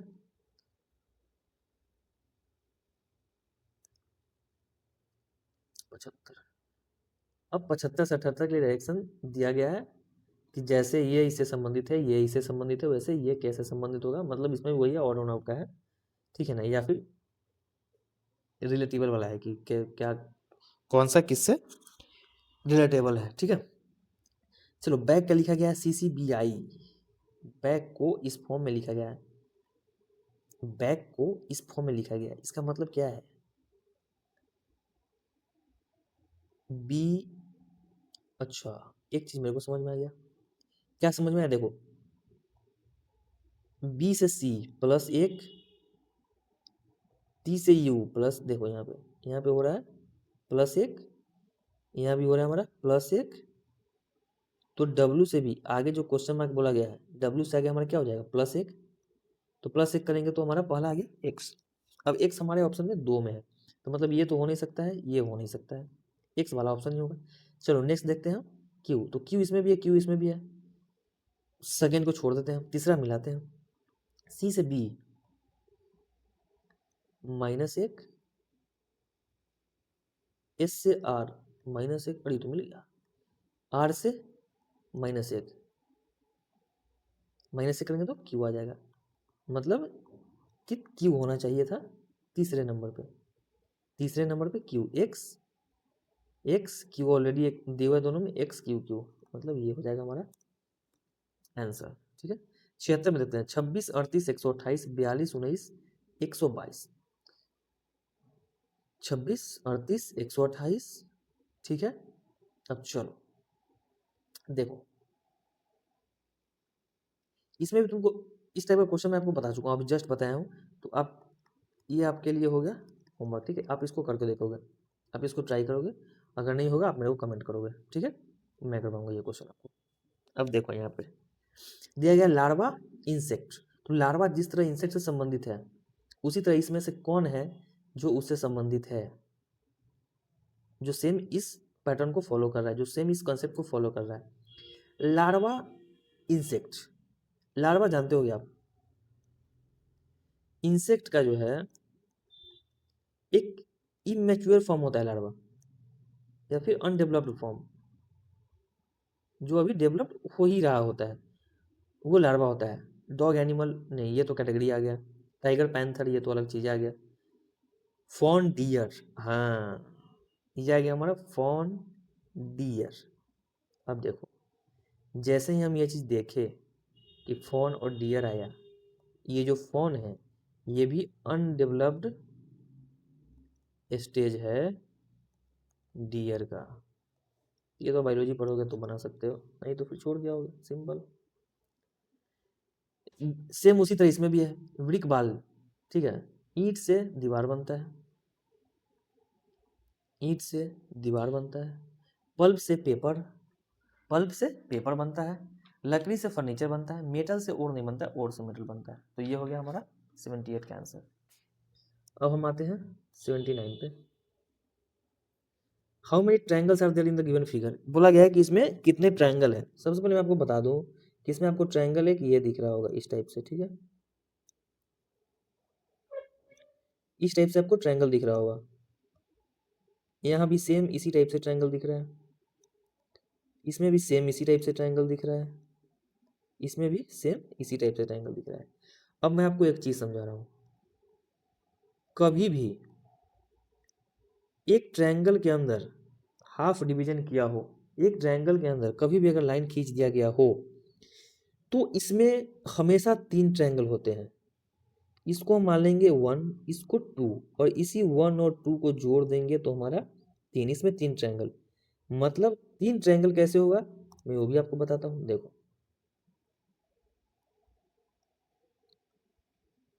एक ट्रायंगल ये हो गया, दूसरा ट्रायंगल हमारा ये हो गया, और तीसरा ट्रायंगल हमारा ये हो गया, समझ गया होगा। तो जब भी इस फॉर्म में रहे तो उसका कितने ट्रायंगल इसमें होंगे, तीन ट्रायंगल। अब हम आधा के ऊपर का देख लेते हैं, इसमें कितना हो जाएगा, तीन ट्रायंगल। आधा के नीचे का हम देख लेते हैं, इसमें कितना हो जाएगा, तीन ट्रायंगल। अब देखो अब ये भी एक ट्रायंगल है, ये भी एक ट्रायंगल है, ये क्या है, एक ट्रायंगल है। इस ट्रायंगल में देखो ये भी सेम इसी फॉर्म में है, ये भी सेम इसी फॉर्म, मतलब इसमें भी 3 ट्रायंगल होगा, नहीं इसमें 3 ट्रायंगल इसलिए नहीं होगा क्योंकि इसका ये वाला जो पार्ट है, इसका ये वाला जो पार्ट है वो ऑलरेडी हम इस वाले ट्रायंगल में ले चुके हैं, तो इसलिए, और इसका ये वाला जो पार्ट है वो ऑलरेडी हम इस ट्रायंगल में, इस जो ये जो ट्रायंगल था इस ट्रायंगल में हम ले लिए हैं, तो मतलब बच गया इसका सिर्फ ये पार्ट, बड़ा वाला पार्ट, बड़ा वाला पार्ट सिर्फ इसका बच गया। तो इसमें से कितने ट्रायंगल निकल के आया, इसमें से आया निकल के हमारा एक ट्रायंगल, सेम इसमें से आया निकल के हमारा एक ट्रायंगल। सेम फिगर ऊपर भी है, ऊपर कितना ट्रायंगल बना था, ऊपर बना था हमारा 3 + 3 + 1 + 1, ऊपर बना है 8 ट्रायंगल। सेम फिगर नीचे है तो नीचे ही बनेगा 8 ट्रायंगल, टोटल हो गया 16 ट्रायंगल। अब इसके अलावा भी कोई बन रहा है क्या, इसके अलावा कोई ट्रायंगल दूर दूर तक, इसके अलावा तो कोई ट्रायंगल नहीं दिख रहा है मेरे को, ठीक है। अगर यहाँ से अगर यहाँ भी अगर एक लाइन खींच दिया होता, अगर ये लाइन खींच दिया होता, ठीक है, यहाँ तक, तो हमारा ये ट्रायंगल ही बन सकता था, फिर ये ट्रायंगल बनता हमारा, फिर ये ट्रायंगल बनता, फिर ये ट्रायंगल, बहुत सारे फिर ट्रायंगल होता। लेकिन यहाँ से कोई लाइन नहीं खींचा गया है, तो हमारा कितना हो गया, 8 + 8 16, तो हमारा 16 ट्रायंगल आ गया। अब देखो हाथ से बनाया हुआ फिगर है, तो इसलिए थोड़ा सा बस मैनेज करना भाई, ठीक है ना, थोड़ा सा मैनेज करो, हाथ से बनाया हुआ फिगर है। चलो इसमें बोला गया कि select the figure that is different from the rest, बाकियों फिगर से जो रेस्ट है, चार्ज में बाकी के फिगर से जो रेस्ट बाकी के फिगर से जो डिफरेंट है वो हमें ढूंढना है। तो बाकी के फिगर से जो डिफरेंट है, अरे ये सब तो बना लो, ये तो आसान है क्वेश्चन, इससे आसान कुछ हो नहीं सकता है। ये सब डिफरेंट कैसे होगा ये ढूंढ के बताना तुम, ठीक है, कुछ कुछ क्वेश्चन देना भी जरूरी है, इसका जवाब तुम दोगे मेरे को।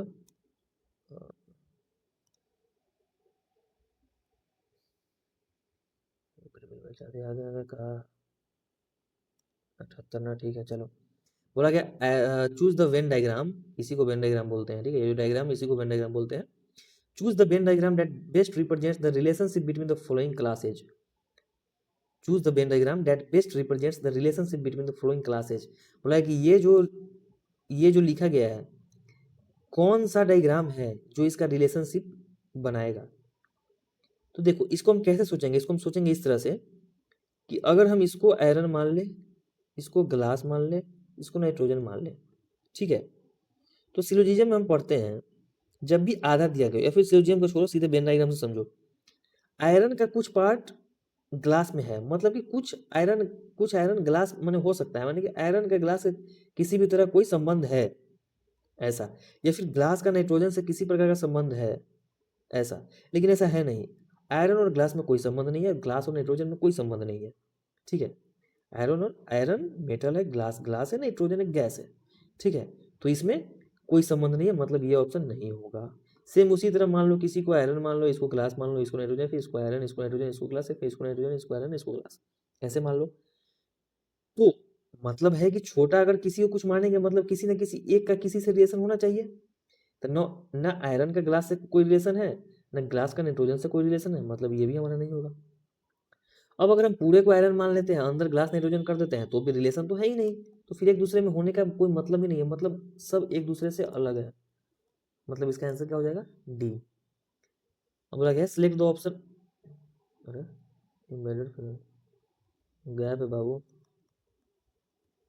क्वेश्चन गैप है, ठीक है ना, मैंने फिगर नहीं है तो बिना फिगर कैसे बनेगा। चलो नेक्स्ट क्वेश्चन पे आ जाते हैं।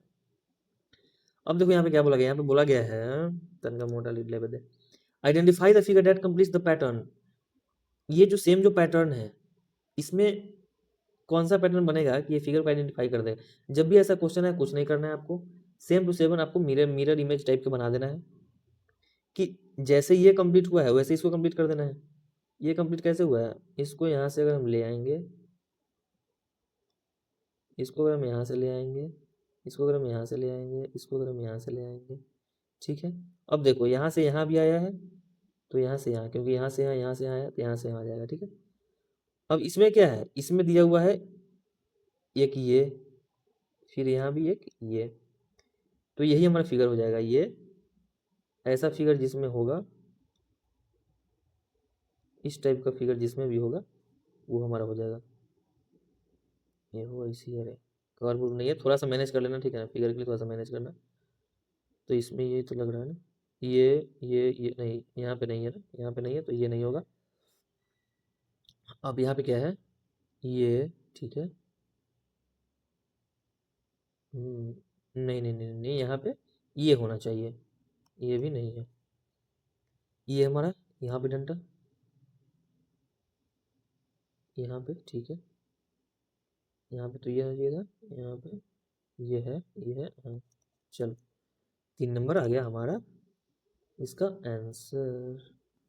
चलिए जी, नेक्स्ट क्वेश्चन पे आते हैं, 84 नंबर पे आते हैं। 84 नंबर पे आएंगे तो हम क्या करेंगे, इसमें हम रोटेशन देखेंगे, ठीक है ना। इसमें जब भी ऐसा क्वेश्चन है कि देखो, जैसे इस इसका जो पोजीशन है वो चेंज होकर यहाँ पे हो गया, इसका जो पोजीशन चेंज होकर यहाँ पे आ गया है, तो इसका हम रोटेशन देखेंगे। अब जैसे ही रोटेशन देखोगे तुमको एक चीज समझ में आएगा, ये जो पोजीशन है ये 90 डिग्री घूम के आगे चला गया है। इसको बस तुम ऐसे अगर रोटेट करोगे, इसको तुम ऐसे रोटेट करोगे तो ये यहाँ जाएगा, ये यहाँ, ये 90 डिग्री सीधे ऊपर आ जाएगा और इसका पूंछड़ी नीचे आ जाएगा। सेम 90 डिग्री इसमें करोगे तो ये यहाँ आ जाएगा, इसका पूंछ नीचे आ जाएगा, ठीक है। अब तो मतलब ये भी 90 डिग्री हुआ होगा रोटेट, ये भी रोटेट 90 डिग्री हुआ होगा, सॉरी, ये भी रोटेट 90 डिग्री हुआ होगा। तो ये जब 90 डिग्री रोटेट हुआ होगा मतलब ये फिगर कुछ ऐसा टाइप का रहा होगा।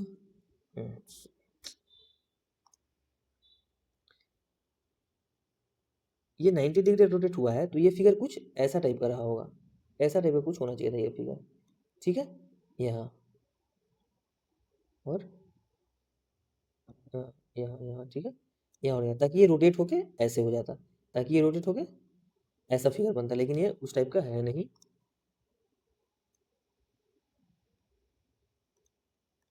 चलिए, तो ये हो गया आपका आंसर, क्योंकि वही ऑड है। अब आते हैं नेक्स्ट क्वेश्चन में। नेक्स्ट क्वेश्चन हमारा बोल रहा है identify the figure that complete the pattern of the given. वही सेम चीज़ है कि मतलब ये तीनों दिया हुआ, ये पैटर्न खाली है, तो इसको कैसे बनाओगे, ये इसको तुम कर लेना। इसमें बोला गया मिरर इमेज, ठीक है। मिरर इमेज में देखो हमेशा क्या होता है बताते हैं, जैसे अगर ये मिरर इमेज दे दिया गया है, ठीक है, ये दे दिया गया है मिरर इमेज, ये एक्सिस है इसका इमेज, ठीक है, मिरर इमेज दे दिया गया। अगर मान के चलो कि यहाँ पे अगर हम बड़ा सर्कल लेते हैं, यहाँ पे छोटा सर्कल लेते हैं, तो मिरर इमेज में, मिरर इमेज के बाद जो सर्कल बनेगा यहाँ पे बड़ा बनेगा और इसके बाद छोटा बनेगा, ठीक है। अगर हम मिरर इमेज में एक लड़का अगर हम लेते हैं, ठीक है, अगर हम मिरर इमेज में एक इस तरह का पिक्चर ले लेते हैं, ट्रायंगल ले लेते हैं, तो ये जो लड़का है इसके जस्ट बगल में बनेगा, ये जो है इसके बाद, मतलब जो जिस पोजीशन में है सेम उसी पोजीशन में बनेगा। जो पहले है वो पहले बनेगा, जो बाद में है वो बाद में बनेगा, जो पहले है पहले बनेगा, जो बाद में बाद में बनेगा। या फिर जैसे इसी क्वेश्चन के आधार पर हम ले ले छोटा डंडा बड़ा डंडा, तो यहाँ पे सबसे पहले बनेगा छोटा वाला डंडा, फिर बनेगा बड़ा वाला डंडा, ठीक है। तो ये होता है मिरर इमेज। अब सेम इसी तरह बोला गया है कि इस चारों ऑप्शन में से इसका मिरर इमेज कौन सा है। तो सबसे पहले देखेंगे छोटा डंडा आगे होगा, बड़ा डंडा पीछे होगा। यहाँ पे नहीं है, छोटा डंडा आगे, बड़ा डंडा आ गया यहाँ पे, मतलब ये तो ऐसे ही कट गया, इसमें ऊपर कोई डंडा है ही नहीं, ये कट गया नीचे, नीचे तो हो ही नहीं सकता है। और जब भी होगा तो साइड भी इसका सेम ही रहेगा। जब ये साइड है तो इधर जो बनेगा इसका साइड यहाँ पे होगा, ठीक है, इसका साइड, सॉरी, इसका साइड कहाँ पे होगा, लास्ट में होगा, इसका साइड लास्ट में होगा, इसका साइड यहाँ पे होगा, ठीक है। जो नजदीक है वो नजदीक बनेगा, जो दूर है वो दूर बनेगा, सिंपल चीज वो है, ठीक है ना, उससे ज्यादा कोई दिमाग लगाना ही नहीं है। अब देखो छोटा डंडा है यहाँ पे,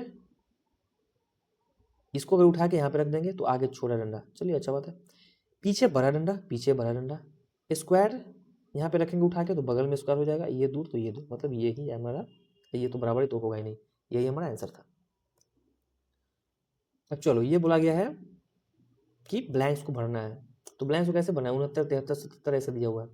अब हम ये दोनों से एक अंदाजा लगाएंगे, ये दोनों से हम कंसेप्ट समझेंगे कि किस कंसेप्ट से बनाया गया है कि अगला भी हमारा जो ब्लैंक्स जो है उसको हम फिल कर सकें, ठीक है। तो यहाँ से अगर हम देखना चालू करें, 11 से +2 13, 13 से +2 15, 15 से +2 17, 17 से +2 19, 19 से +2 और यहाँ नहीं, यहाँ पे लास्ट हो जाता है, ठीक है। सेम इसमें देखते हैं, 34+3 37+3 40+3 43+3 49, सॉरी 46+3 यहाँ पे हो गया, ठीक है। तो सेम लॉजिक इसमें भी होगा, मतलब कि जितना गैप आगे में होगा सेम उतना ही गैप से फॉलो करना होगा हमारा। +4 +4 +4 77 +4 81, ये हो गया हमारा आंसर। इससे आसान कुछ हो ही नहीं सकता है पजल का क्वेश्चन खासकर। चलिए जी, नेक्स्ट हमारा इसमें बोल रहा है, बोला गया है कि ये जो क्वेश्चन हमारा है, ठीक है, देखो यहाँ पे लिखा हुआ है, study the given pattern carefully and select the option from the given alternative that can come in place of the question mark. Question mark की जगह पे क्या आएगा, क्वेश्चन मार्क्स की जगह पे क्या आएगा। अब देखो इससे इससे क्या संबंधित, इससे एक संबंध में मेरे को ये मिल रहा है कि ये 4 कोण का है, तो यहाँ पे 4 कोण का अंदर तो आया है, बट उसके बाहर 5 एंगल का कुछ आया है। तो यहाँ पे 3 का है, तो मतलब कि बाहर कुछ 4 एंगल का आएगा, तो बाहर का कुछ 4 एंगल का आएगा, मतलब कि बाहर 4 एंगल का यहाँ पे है, बाहर 4 एंगल यहाँ पे है, मतलब ये होगा नहीं, ये होगा नहीं, ये होगा नहीं। तो 3 आंसर मेरा ऐसे ही, 3 ऑप्शन मेरा इलिमिनेट हो गया, ठीक है। बचा हमारा 2 ऑप्शन, एक ये और एक ये। अब इसमें हम देखेंगे क्या करेंगे। देखो अगर हम इसमें देखते हैं तो यहाँ पे देखो, इसको हम देखेंगे पॉइंट को, ठीक है। पॉइंट को अगर हम इसको सीधा घुमा देते हैं, इसको अगर हम सीधा घुमा देते हैं तो पॉइंट यहाँ पे आ जा रहा है, पॉइंट यहाँ पे आ जा रहा है। इसको अगर हम सीधा घुमाएंगे, देखो ये जो स्क्वायर है, ठीक है ना, स्क्वायर का पॉइंट कहाँ पे आ जा रहा है, स्क्वायर का पॉइंट यहाँ पे आ रहा है। मतलब इसको एक बार अगर ऐसे घुमा दिया जाए, सिर्फ यहाँ से अगर यहाँ तक का, सिर्फ यहाँ से यहाँ तक अगर घुमा दिया जाए तो इसका ये पॉइंट यहाँ पे आ जाएगा, ठीक है ना। अब ये सेम दिया हुआ है यहाँ पे कि अगर इसको, इस पॉइंट को अगर हम यहाँ से यहाँ अगर घुमा दे,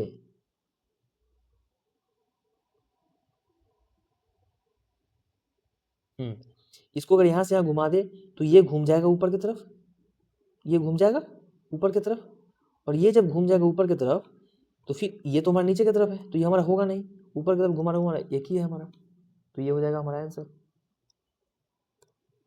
चलिए अब बोला गया कि in the flowing diagrams A contain all the people who likes chocolate, B contains all the people who like ice cream, and C contains all the people who like biscuits. What does the shaded area represent? बोला गया है कि A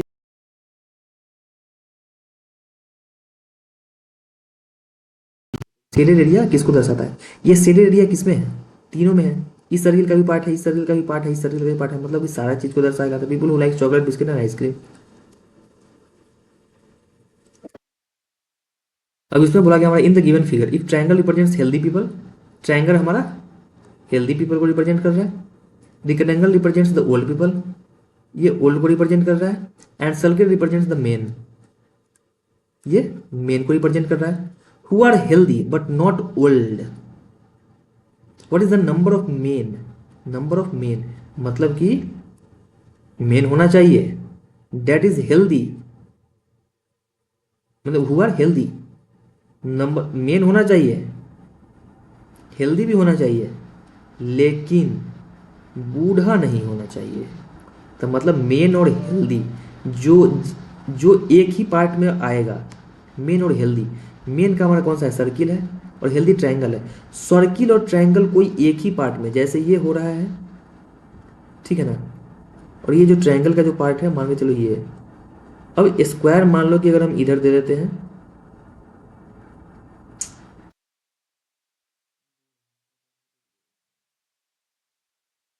ठीक है, अगर हम square का part अगर हम इधर दे लेते हैं तो ऐसा पार्ट जिसमें सिर्फ और सिर्फ ट्रायंगल और सर्किल होना चाहिए, स्क्वायर का कोई नामो निशान नहीं होना चाहिए, तो वो पार्ट सिर्फ ये है। सेम इसी में, सेम इसमें भी हो, ये चीज़ होगा सेम फॉलो कि सर्किल और ट्रायंगल का पार्ट ही सिर्फ होना चाहिए। तो सर्किल और ट्रायंगल का पार्ट सिर्फ किसमें है, इसमें है। बाद बाकी कहीं ले जाएंगे स्क्वायर आ जाएगा, यहाँ पे ले जाएंगे तो स्क्वायर ट्रायंगल आ जाएगा। तो स्क्वायर ट्रायंगल चाहिए नहीं मेरे को, यहाँ पे सिर्फ स्क्वायर है, चाहिए नहीं, तो ये आ जाएगा 2। अब देखो refer the flowing 4 position of the dice and find out the face opposite two point 3। 3 के अपोजिट कौन सा है, ठीक है ना। 3 के अपोजिट कौन सा है? अगर 3 के अपोजिट का अगर खोजना है मेरे को, तो 3 5 2, इसमें से कोई एक नंबर है उसका कॉमन किस में है? उसका कॉमन नेक्स्ट इसके बारे में है। अगर सेम कॉमन, तो इसको हम घुमाएंगे क्लॉकवाइज डायरेक्शन में, इसको भी हम घुमाएंगे क्लॉकवाइज डायरेक्शन में। कैसे? 3 2, फिर 2 से 5, 5 लिखेंगे। इसको फिर क्लॉकवाइज 4 6, 6 को फिर क्लॉकवाइज, तो यहाँ पे कितना हो जाएगा? 5।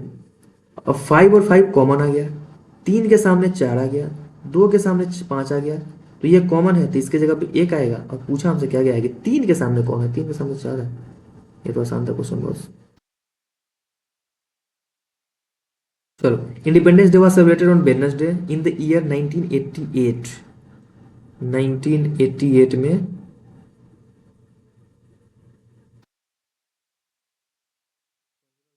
संडे को था, सॉरी वेडनेसडे को था ना, वेडनेसडे को था। किस दिन था? वेडनेसडे को था।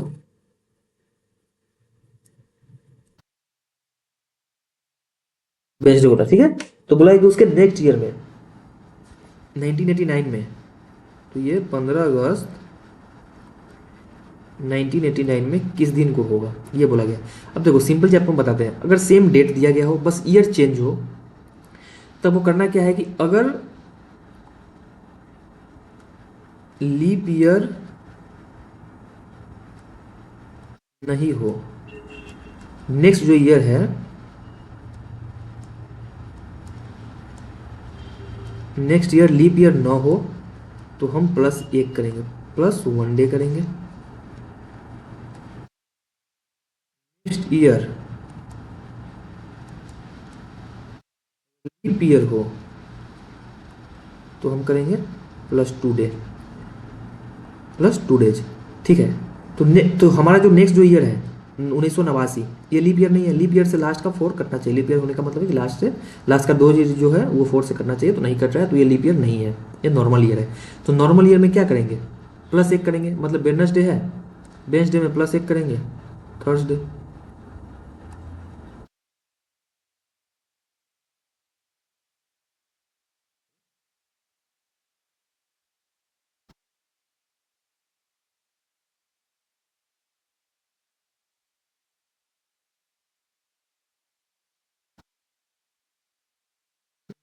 थर्सडे होगा, एक काट लो इसको, थर्सडे बना लो, ठीक है।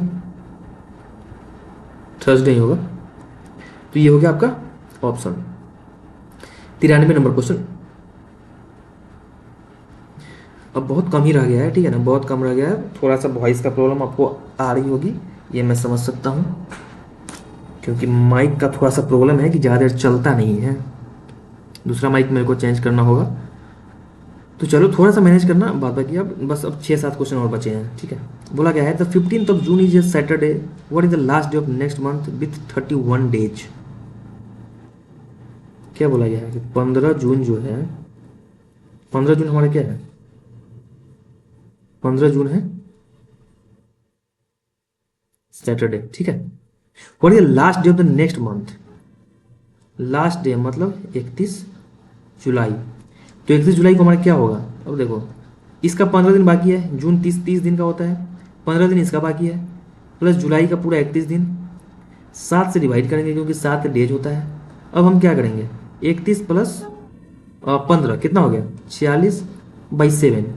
अब इसमें हम रिमाइंडर देखेंगे, रिमाइंडर कितना हो जाएगा? 42 4 46, रिमाइंडर हो जाएगा 4। तो जब रिमाइंडर 4 हो जाएगा, तो जितना रिमाइंडर बचेगा पिछले वाले डेज को प्लस रिमाइंडर में जोड़ देंगे। तो सैटरडे से +4 अगर हम चलेंगे तो हमारा क्या आ जाएगा? वेडनेसडे, बुधवार, Saturday, Sunday, Monday, Tuesday, Wednesday, चौथा दिन वेडनेसडे हो जाएगा। अब बोला कि arrange the following words according to dictionary order. Dictionary order के हिसाब से ये तुम कर लोगे, आसान है एकदम। डिक्शनरी ऑर्डर के हिसाब से, डिक्शनरी देखने आता है तो बन जाएगा आराम से। What will be the appropriate order in the following words. Appropriate order क्या हो सकता है इसमें? Shoulder, wrist, elbow, palm, finger. रुको, इसका हम हिंदी लिख दे रहे हैं तुम्हारे लिए।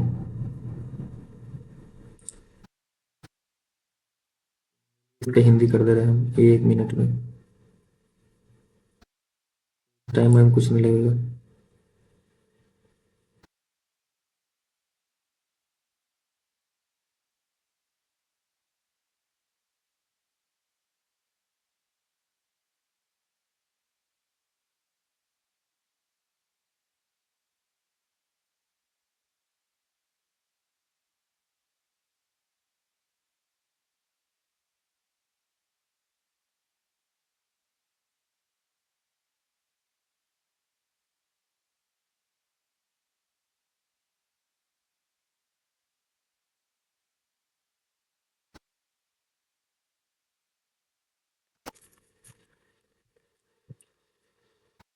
चलो इसी में काम चलाओ तब तक, ठीक है।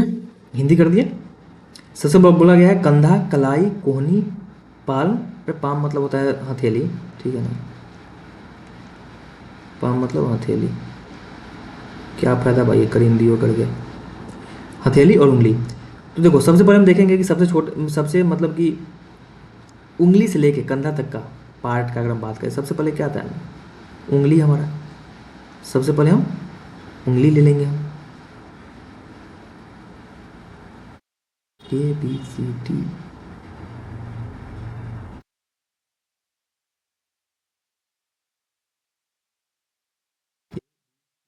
अरे ई ना हो गया भाई, अरे ये उल्टा पुल्टा कर दिया ये तो।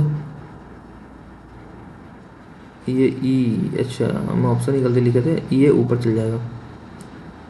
हाँ ये हो गया ABCD ई। कंधा, कलाई, कोहनी। तो सबसे पहले हमारा हो गया ई, उंगली। उंगली के बाद फिर आगे हमारा, उससे आगे बढ़ेंगे तो क्या आएगा हमारा, हथेली। उससे आगे बढ़ेंगे हथेली आएगा। उससे आगे बढ़ेंगे तो हमारा कलाई आएगा। कलाई से अगर हम आगे बढ़ेंगे तो हमारा कोहनी आएगा। कोहनी से अगर आगे बढ़ेंगे तो हमारा क्या आ जाएगा, कोहनी से आगे हमारा कंधा आ जाएगा। EDBCA, EDBCA किसमें है, EDBCA ये हमारा हो गया। बस लॉजिक ढूंढना था, लॉजिक लगाना था और कुछ नहीं था। अब 97 बोला गया all the letters of the word wisdom are arranged alphabetically. How many letters are there in the English alphabetical order between the third letter from the left and the second letter from the right in the new letter group thus formed. इसमें बोला है कि wisdom शब्द को किसी अक्षरों को वर्णानुक्रम में व्यवस्थित किया गया है। इस प्रकार बने नए अक्षर समूह को बाएं से तीसरे अक्षर और दाएं से दूसरे अक्षर के बीच अंग्रेजी वर्णमाला में के क्रम में कितने अक्षर होंगे। WISDOM, wisdom.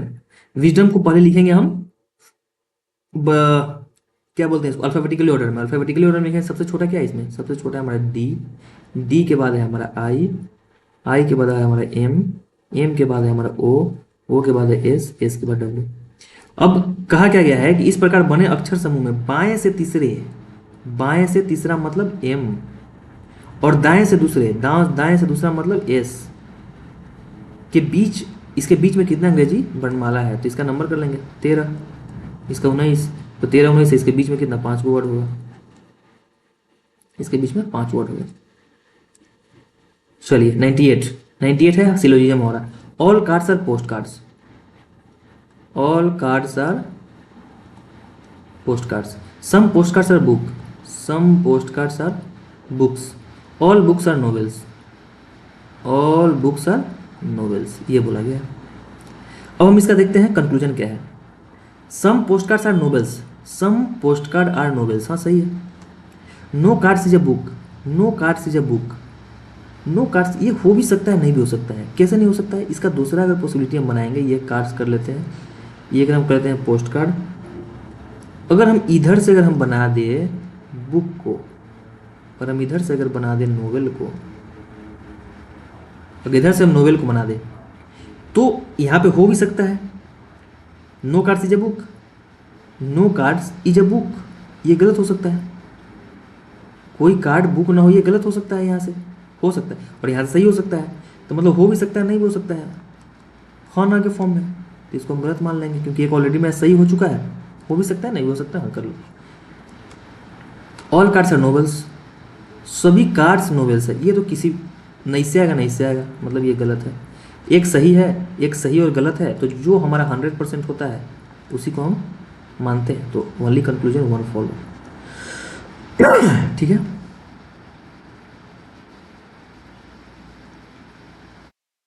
A clock gains an hour every 24 a clock gains 1 hour every 24 hours. It was corrected at 6 p.m. on Sunday.